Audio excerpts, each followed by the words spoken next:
আল্লাহ তাআলার নিজের সৃষ্টি কিভাবে। যদি আপনাকে জিজ্ঞাসা করা হয় আল্লাহ তাআলাকে কে জন্ম দিয়েছে বা তিনি কি কাউকে জন্ম দিয়েছেন, তার উত্তর তিনি দিয়ে দিয়েছেন সূরা ইখলাসের 3 নম্বর আয়াতে, লাম ইয়ালিদ ওয়ালাম ইউলাদ, তিনি কাউকে জন্ম দেননি এবং তাকেও জন্ম দেওয়া হয়নি। এই সূরার প্রথম আয়াতে এমন একটি শব্দ আছে যেটা হচ্ছে আস-সামাদ। এটি এমন একটি শব্দ যার ব্যাখ্যা হচ্ছে আল্লাহ চিরস্থায়ী, তিনি কখনো সৃষ্টি হননি, বরং সমস্ত কিছুর স্রষ্টা। তিনি প্রথম থেকেই ছিলেন এবং আছেন এবং থাকবেন।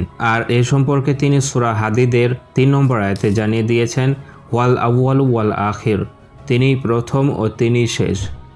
এই সম্পর্কে রাসূল সাল্লাল্লাহু আলাইহি ওয়াসাল্লাম জানিয়েছেন, আল্লাহ ছিলেন আর কিছুই ছিল না, তিনি সর্বপ্রথম সৃষ্টিকুলের অস্তিত্ব দান করেছেন। তো যে কেউ যদি আপনাকে জিজ্ঞাসা করে যে আল্লাহ তাআলা সৃষ্টি হলো কিভাবে, তার উত্তর হচ্ছে তিনি সৃষ্টি হয়নি, তিনি প্রথম থেকেই ছিলেন এবং শেষ পর্যন্ত থাকবেন। আর আল্লাহর প্রথম এবং শেষ এই দুটোই নেই, তাই সব কিছু শেষের পরেও আল্লাহ থাকবেন, যেমনটি তিনি সব কিছু শুরু হওয়ার পূর্বেও ছিলেন।